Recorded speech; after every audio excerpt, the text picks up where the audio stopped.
domingo, solenidade da Santíssima Trindade. Hoje, dia 30 de maio, dia de Santa Joana d'Arc. Vou contar um pouco de sua história.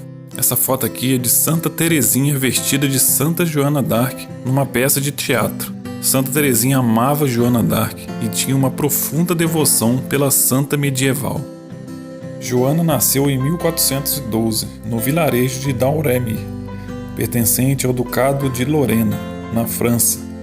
Filha de camponeses trabalhadores e honrados, ela viveu ali sua infância, como qualquer outra menina de sua idade.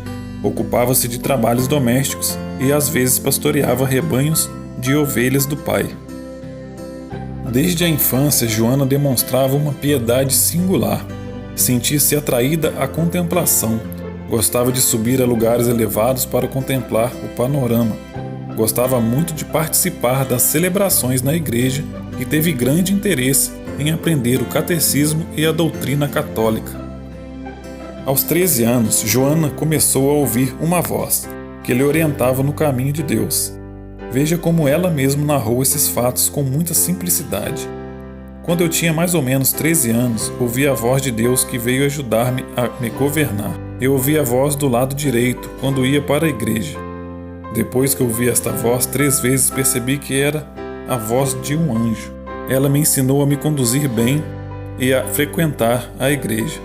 Há um detalhe muito importante nesta fala. Segundo ela mesma afirma, a voz veio para ajudá-la a governar a si mesma, ou seja, o anjo de Deus ensina a adolescente Joana a ter autodomínio, um fruto do Espírito Santo. Mais tarde, ela descobriu que era São Miguel Arcanjo, Santa Catarina de Alexandria e Santa Margarida de Antioquia quem falava com ela e quem ela deveria partir em socorro do rei da França. Há 75 anos, a França sofria demasiadamente vivendo a chamada Guerra dos 100 Anos. Tal guerra se dava contra a Inglaterra.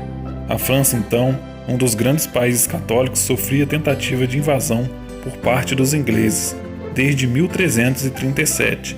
A França, por sua vez, vinha dividida por discórdias internas e queda na moral e na religião. Em 1420, o rei francês perdeu o trono para o rei inglês e a França corria o risco de deixar de existir como país. Ao completar 17 anos, a voz vinda do céu avisou a Joana que sua hora de agir tinha chegado. Então, ela saiu da casa de seus pais e conseguiu convencer um capitão francês chamado Roberto de Baudricourt a levá-la até o rei, entre aspas, não empossado, rei da França, Carlos VII, que estava em Chinon. Joana dizia ser da vontade de Deus que Carlos recebesse a coroa e que ela, Joana, tinha sido chamada para liderar os exércitos da França na expulsão dos ingleses. Depois de superar grandes dificuldades, Santa Joana chegou à corte real. Era o dia 6 de março de 1429. Para testar a veracidade do que ouvira dizer sobre Joana, o rei disfarçou-se na sala e colocou um falso rei no trono. Quando Santa Joana foi apresentada ao falso rei, não deu a ele nenhuma importância. Imediatamente passou a procurar entre os presentes no recinto até encontrar Carlos, que estava escondendo-se em um canto. Fixando nele o olhar, fez-lhe a devida reverência e disse: "Muito nobre senhor Delfim, aqui estou. Fui enviada por Deus para trazer socorro a vós e vosso reino." Todos os presentes ficaram assombrados e aclamaram calorosamente a jovem e santa Joana. Depois de ouvir atentamente a Joana, Carlos VII colocou os exércitos franceses à disposição dela, e ela partiu liderando os guerreiros para as batalhas decisivas.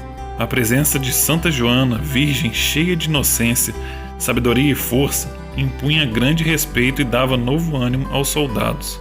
Como medida de união, ela proibiu a bebida alcoólica e os jogos entre os soldados. Além disso, convenceu os soldados a se confessarem e comungarem para enfrentar os ingleses com o poder de Deus. Os conselhos de guerra de Santa Joana nunca falharam, deixando grandes generais cheios de admiração. Sob sua liderança, os exércitos franceses acumularam vitórias importantíssimas.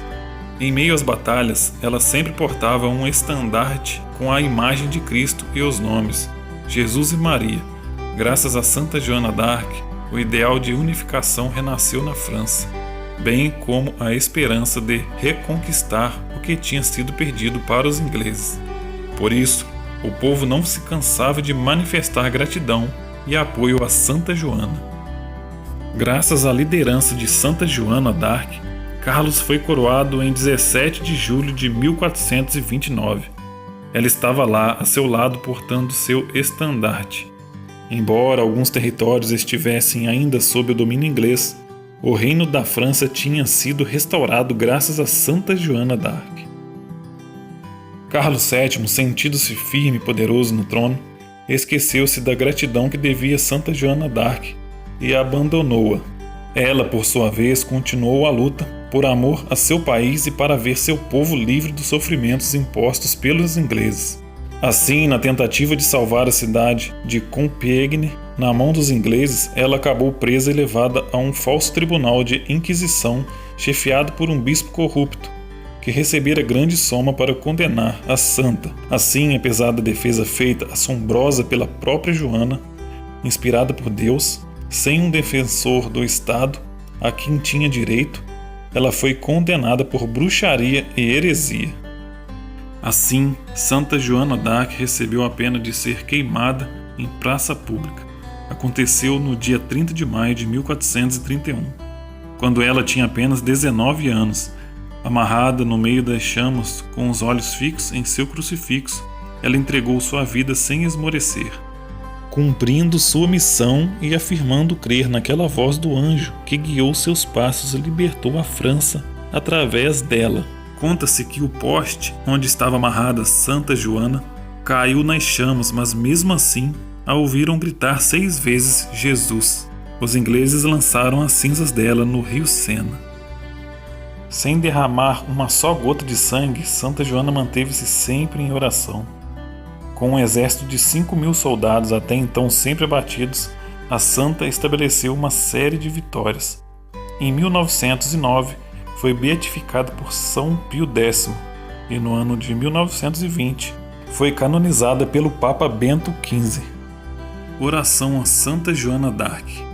Ó Deus, que nos alegrais com a comemoração de Santa Joana d'Arc, concedei que sejamos ajudados pelos seus méritos e iluminados pelos seus exemplos de castidade e fortaleza. Por nosso Senhor Jesus Cristo, vosso Filho, na unidade do Espírito Santo. Amém. Abençoado domingo, meu irmão e minha irmã, a paz de Cristo e o amor de Maria. Um forte abraço.